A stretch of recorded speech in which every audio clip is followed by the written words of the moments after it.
Hello everyone, আপনারা সবাই কেমন আছেন? আমাদের চ্যানেল ওয়ান্ডারিং অ্যান্ড ক্যাপচারিংয়ে আপনাদের সবাইকে স্বাগত জানাই। আমরা আবার চলে এসেছি নতুন একটি ভিডিও নিয়ে। আজকে রয়েছি আমরা হুরগাধাতে এবং এরপরে চলে যাব আলেকজান্দ্রিয়ার। আর এই পর্বটি হতে চলেছে ইজিপ্টের শেষ পর্ব। আপনাদের ইজিপ্টের প্রত্যেকটি পর্ব কেমন লেগেছে অবশ্যই আমাদের কমেন্টে জানাবেন। চলুন তাহলে ঘুরে আসি হুরগাধা এবং আলেকজান্দ্রিয়া। মজা হচ্ছে, ভাষায় প্রকাশ করতে পারবো না, ভীষণ আনন্দ হচ্ছে। পৌঁছে গেলাম হুরগাধা। এই বাসগুলো করে আমরা এসেছি। বাস জার্নি কিন্তু বেশ ভালো ছিল। এখন এখান থেকে উবের বুক করে নিয়েছি, এখানে কিন্তু উবের চলে। উবের বুক করে নিয়েছি আমাদের হোটেলের জন্য। আজকে আমাদের হোটেলের নাম হচ্ছে হোটেল ক্যানারি। চলুন গিয়ে দেখি হোটেলটি কেমন। আর টোটাল জার্নি টাইম লাগলো কিন্তু বলেছিল 4 ঘন্টা, লাগিয়ে গেল প্রায় 5 ঘন্টা।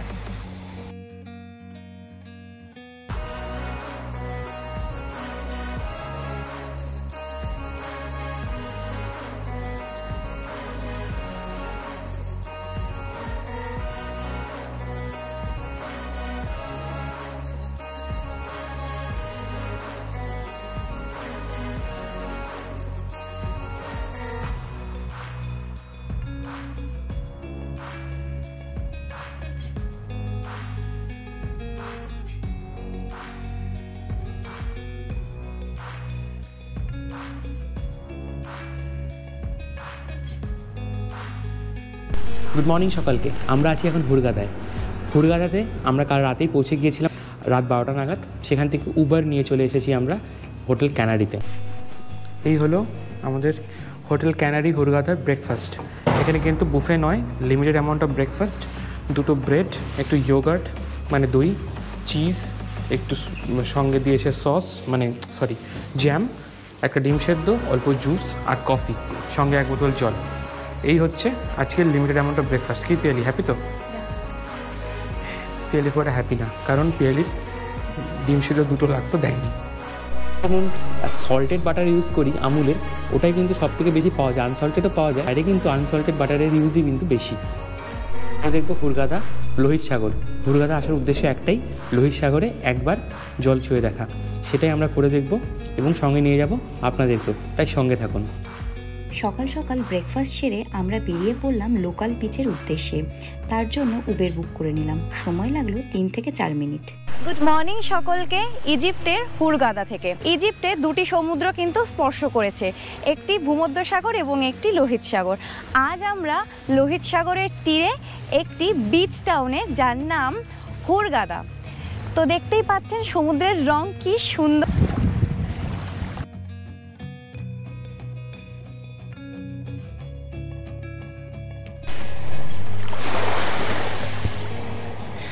মা কিন্তু ভীষণ মজা পেয়েছে এত নীল জল দেখে।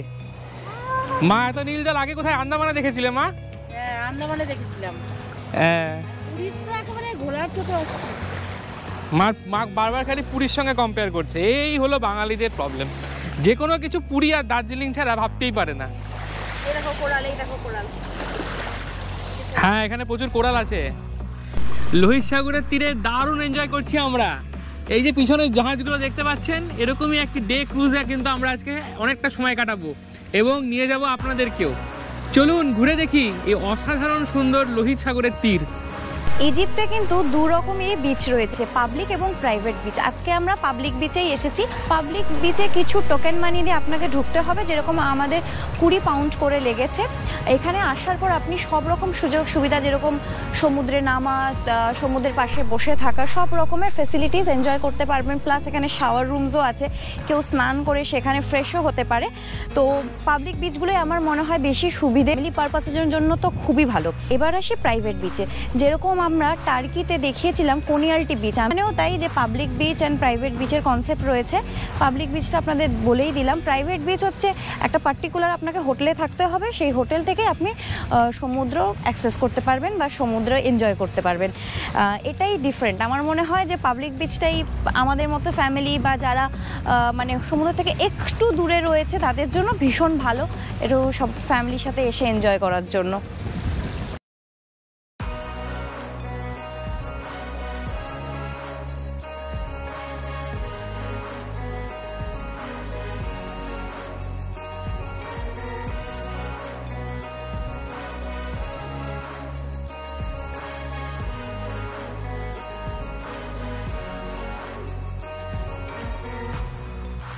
এই শীতের মিঠে রোদে এই নীল সমুদ্র দেখতে দেখতে সময় কাটানোর মজাটা কিন্তু একদমই অন্যরকম।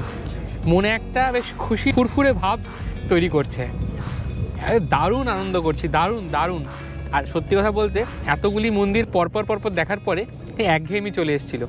এই জায়গাটায় এসে মনটা আবার সতেজ হয়ে উঠলো। একটা কথা আমি কিন্তু বলতে চাই, পিয়ালিরও একই মত, মাও একই কথা বলছে, এই হুড়গাদা কিন্তু গোয়ার থেকেও বেশ কিছুটা সস্তা। মানে এখানে সবই কিন্তু খুবই চিপ। এই যে মইতো, এটা 50 ইজিপশিয়ান পাউন্ড, মানে আমাদের টাকার 75 টাকা করে নিল। এরকম লোকেশানে আমাদের ইন্ডিয়াতে কোনো বিচে এত কমে কি আপনারা কোনো পানীয় পাবেন বলুন? আর মা খেলো ফ্রেশ স্ট্রবেরি জুস, সেটাও নিল ওই 50 ইজিপশিয়ান পাউন্ড।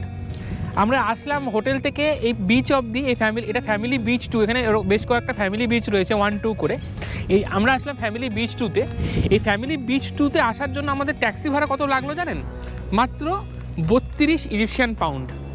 হোটেলটাও কিন্তু সস্তা, 2500 টাকা করে পার নাইট, 2,500 না 3,000 টাকা করে পার নাইট আমি বুক করেছিলাম, অনেকদিন আগে বুক করেছিলাম, ভুলে গিয়েছি, ডেসক্রিপশনে লিঙ্ক দিয়ে দেবো।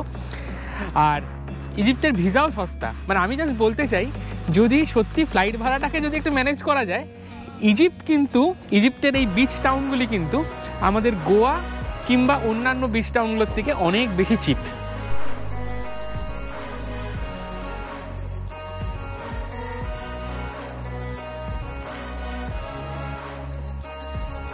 বেশ সুন্দর একটি সময় কাটানোর পর এখন আমরা উবের বুক করে আবার চলে যাচ্ছি আমাদের হোটেলে। চেক আউট আমরা করে নিয়েছি সকালেই, এখন বসে রয়েছি ওয়েটিং রুমে এবং লাঞ্চ অর্ডার করে নিয়েছি অনলাইনে। লাঞ্চ করে চলে যাব পরের অ্যাক্টিভিটির জন্য। এই যে আমরা অর্ডার করে নিয়েছি খোসাটি তালাবাদ অনলাইন, ওখান থেকে এখানে কিন্তু জোম্যাটোর মতো তালাবাদ চলে, তালাবাদ থেকে খোসাটি অর্ডার করে নিলাম। মায়ের পেটের সমস্যা হচ্ছে, তাই জন্য সেদ্ধ জিনিসপত্রগুলো বেশি ভালো হয় খেলে, সেখান থেকেই আমরা খাচ্ছি। দেখুন এই খোসাটি কিন্তু সব কিছু মিশিয়ে খেতে হয়, আমাদেরকে কিন্তু সেটা তো হেল্প করছে উনি।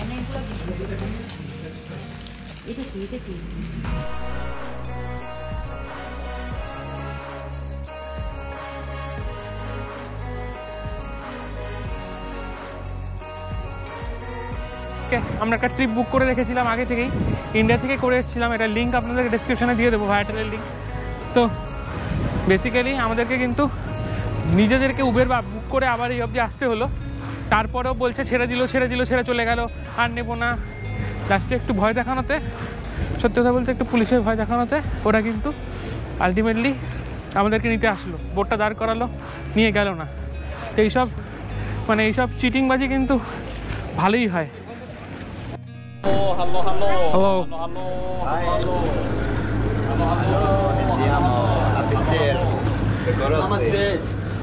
নমস্তে।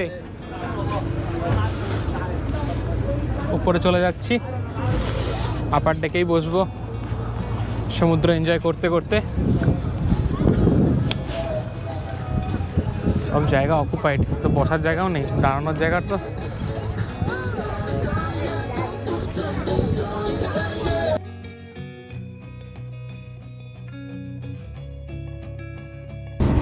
আমরা আছি এখন রেড সির বুকে একটি ক্রুজে, আর একটা দারুণ সময় কাটাচ্ছি। কিন্তু স্ক্যাম হওয়ার 16 আনা সুযোগ রয়েছে। আমাদেরকে আরেকটু হলেই কিন্তু ছেড়ে চলে গেছিলো, আমাকে মেসেজ করে বলছে, আমাদেরকে এক্স্যাক্টলি বলেছিল 2:30টার সময় হোটেল ক্যানারিতে অপেক্ষা করতে, আমরা আপনাকে নিতে যাব। কালকে আমাকে জানিয়েছিল, আজকে 2:40-এ 2:45 টাকায় আমাকে মেসেজ করে বলছে আর ইউ রেডি? আমি বলছি ইয়েস। তখন বলছে তুমি চলে যাও, একটা মস্কের অ্যাড্রেস দিচ্ছে, ওখানে চলে যাও, ওখানে আমাদের জন্য ওয়েট করছে। ওখানে কেন যাবো, আমাদের তো এখানে অপেক্ষা করতে হবে, মায়ের পায়ে ব্যথা, অতটা হেঁটে যাওয়াটা আবার মুশকিল। বলছে না, তোমাকে কিন্তু ওখানেই যেতে হবে। এই বলতে একটু পরে বললো কি তোমার ড্রাইভার তোমাকে ছেড়ে চলে গেছে, আর তোমাকে নেওয়া হবে না। তখন আমাকে বলছে তুমি ট্যাক্সি করে চলে আসতে পারলে। আমি বললাম ঠিক আছে ট্যাক্সি করে নিচ্ছি। সেরকম বলে ভয় পেয়ে গেছিলাম কয়েক সেকেন্ডের জন্য। তারপর আমরা উবের করে নিয়েছি। এবার উবেরে যখন আছি তখন আমাকে বলছে যে না তোমার জন্য বোট 1 মিনিটের মধ্যে ছেড়ে চলে যাবে, তোমাকে আর নেওয়া হবে না, কিছু করার নেই, তুমি লেট ছিলে, তোমাকে বলা হয়েছিল। আমাকে বলা হয়েছিল এখানে আসতে, আমার কাছে প্রুফ আছে। লাস্টে আমি একটা ঘাটানি দিয়ে বললাম যে যদি বোট ছেড়ে চলে যায় আর আমাদেরকে যদি না নেওয়া হয় আমি কিন্তু পুলিশে যোগাযোগ করব।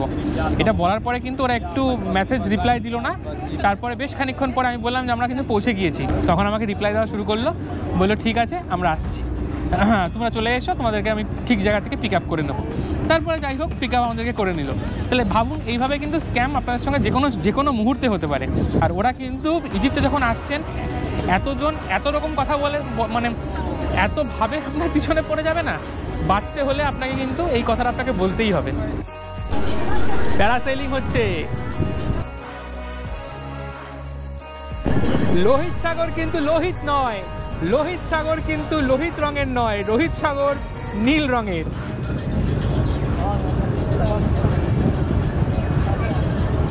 ইজিপ্ট ট্যুরে কিন্তু একটু একঘেয়েমি চলে আসতে পারে যারা নাইল ক্রুজ করছেন এবং আগে কায়রো ঘুরে নিচ্ছেন আমাদের মতো। ম্যাক্সিমাম এই আইটিনারিটাই খুব ভালো আইটিনারি হিসেবে ধরা হয়।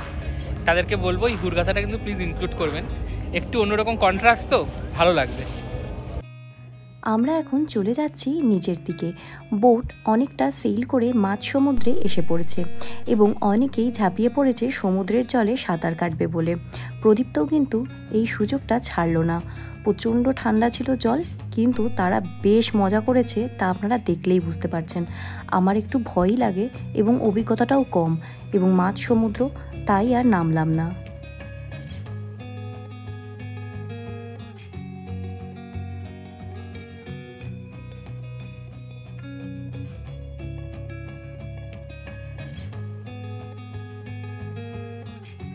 এখন আমরা চলে যাচ্ছি লোয়ার ডেকে। লোয়ার ডেকটি কিন্তু সেমি সাবমেরিনের মতো করেই বানানো রয়েছে। দেখুন কি সুন্দর লাগছে।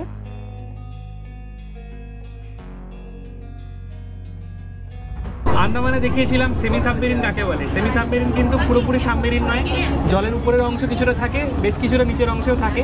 একটি জাহাজ যার নিচের ডেকটি ওয়ালগুলো পুরো কাঁচের থাকে আর সেখান থেকে দেখা যায় বিভিন্ন রকম মাছ। আমরা চলে এসেছি সেই একটি সেমি সাবমেরিনে। আর দেখুন আমরা কিন্তু এখন জলের থেকে নিচের লেভেলে আছি।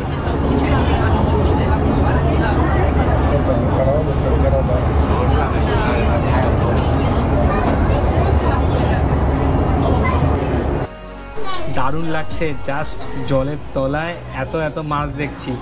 আন্দামানে কিন্তু এর থেকে বেশি মাছ দেখেছিলাম, সত্যি কথা বলবো, কোনো বাড়িয়ে বলার কিচ্ছু নেই। আন্দামান কিন্তু আমাদের বেশি সুন্দর। এই দেখুন সামনে দিয়ে একটা মাছ চলে এসছে। এরকমই নানা রকম মাছ এখানে দেখা যাচ্ছে। হ্যাঁ, একটা স্পেশাল জিনিস দেখলাম, ইলেকট্রিক ইল। ভিডিও করতে পারলাম না, অনেকটা দূরে, হ্যাঁ, কিন্তু দেখলাম ইলেকট্রিক ইল দেখলাম। আর কচ্ছপ এখনো দেখিনি, স্টিংরে দেখিনি, আর শার্ক তো দেখিনি অবভিয়াসলি। শার্ক এখানে পাওয়া যাবে না এত সামনে। হ্যাঁ, তবে বেশ সুন্দর কোরাল রিফ। এটা একটা এই চত্বরটাই, হুরগাথা চত্বরটা কিন্তু কোরাল রিফ আর রয়েছে, তাই জন্য বেশ প্রচুর মাছ কিন্তু দেখা যাচ্ছে, কালারফুল ফিশ।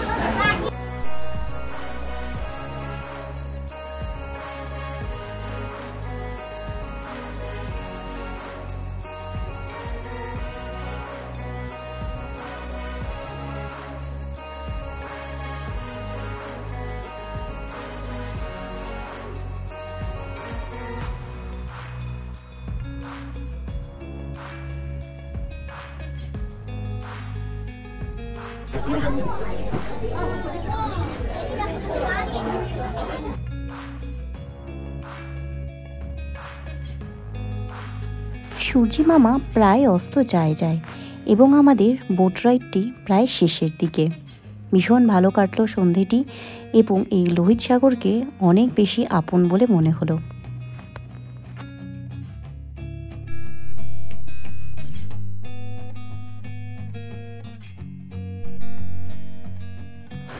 বোট থেকে নেমে পড়েছি। আমরা এখন চলে যাব একদম সোজা বাস স্ট্যান্ডে। সকালেই চেক আউট করে নিয়েছিলাম, তাই হোটেলে যাওয়া কোনো প্রয়োজন নেই। ডিরেক্ট এখান থেকেই উবের বুক করে আমরা চলে যাব গো বাস স্ট্যান্ডে। এবং এই জায়গাটি দেখুন কি সুন্দরভাবে সাজানো, একদম ইউরোপিয়ান স্টাইলে।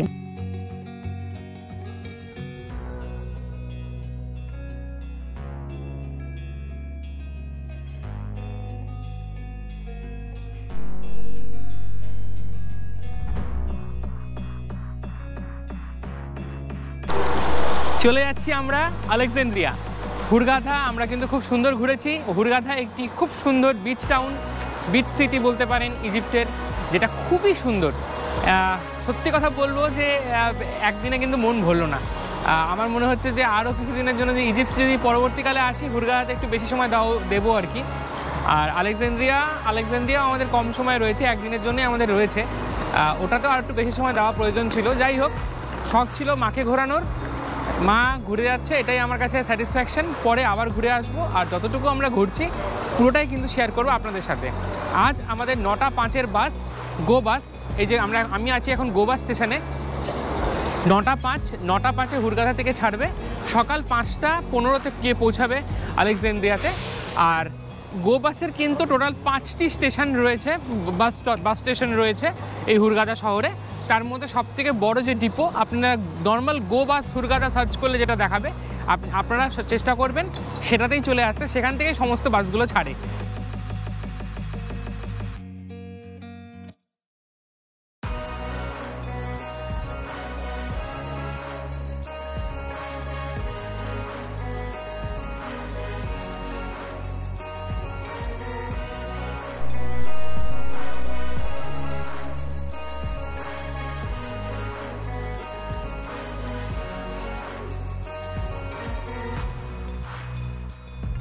বেশি হাইফাই জায়গায় দামিয়ে দিয়েছে গাড়িটা, খাবারের ভীষণ দাম, ভীষণ।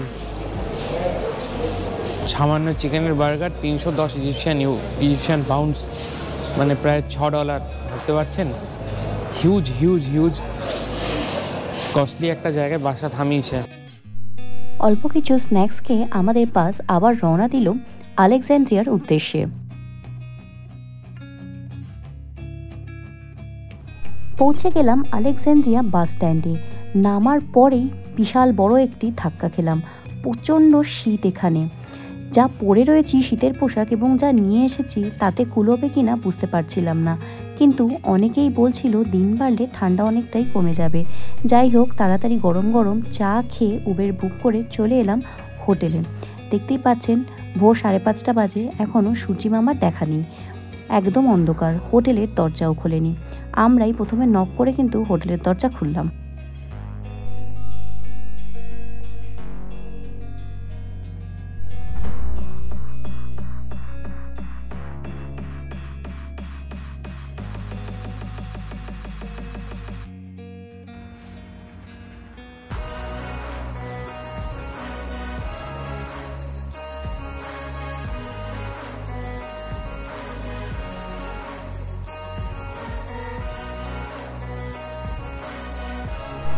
হোটেলে পৌঁছে কিছুক্ষণ রেস্ট করার পর আমরা চলে এলাম এবারে ব্রেকফাস্ট করতে।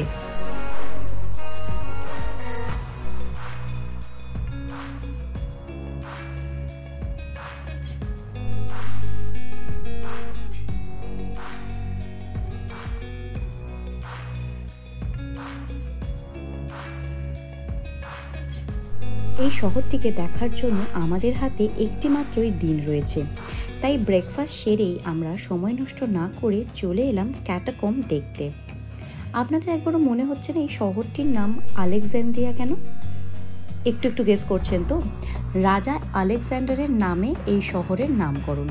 মিশর জয়ের পর আলেকজান্ডার একটি নতুন এবং গুরুত্বপূর্ণ বাণিজ্যিক কেন্দ্র স্থাপনের জন্য ভূমধ্য সাগরের তীরে এই শহরটিকে বেছে নিলেন এবং এর নামকরণ করলেন নিজের নামে, তাই এই শহরটির নাম আলেকজান্দ্রিয়া।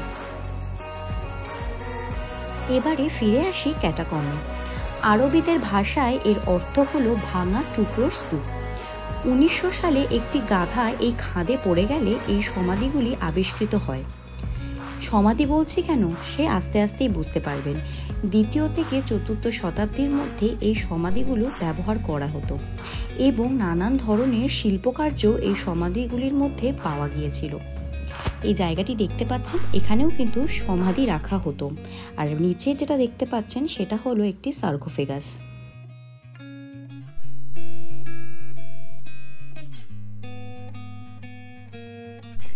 এই এক একটি খোপে একটি করে সমাধি কিন্তু রাখা হতো। মমিফিকেশন করার পর এখানেই সেই সমাধিগুলিকে এনে রাখা হতো। তবে বলা হয় এটি ব্যক্তিগত কবরস্থান হিসেবেই তৈরি করা হয়েছিল। পরে আরও বেশি সংখ্যক মৃতদেহ সমাহিত করার জন্য এটি সম্প্রসারিত করা হয়।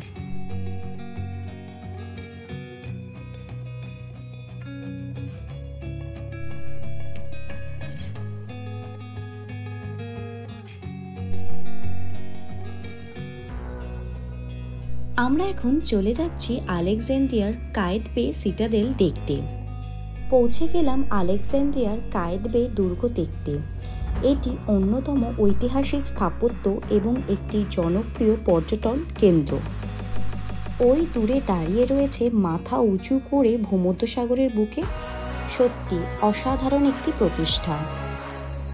দুর্গটি মূলত একটি প্রতিরক্ষা কাঠামো হিসেবেই নির্মিত হয়েছিল।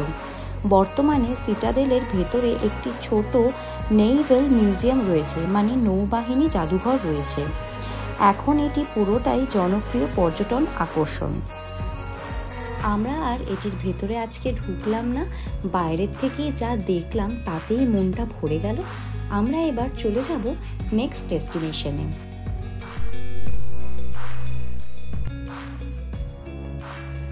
এখন আমরা পৌঁছে গেলাম আলেকজান্দ্রিয়ার সব থেকে পুরনো লাইব্রেরি দেখতে। এই লাইব্রেরিটি প্রাচীন লাইব্রেরিগুলির মধ্যে অন্যতম, যদিও প্রাচীন লাইব্রেরিটি বহু শতাব্দী আগেই ধ্বংস হয়ে গেছে। বর্তমানে এটির নাম হলো বিবলিওথিকা লাইব্রেরি এবং এটিকে নতুনভাবে রিনোভেট করে বেশ সুন্দরভাবে বানানো হয়েছে।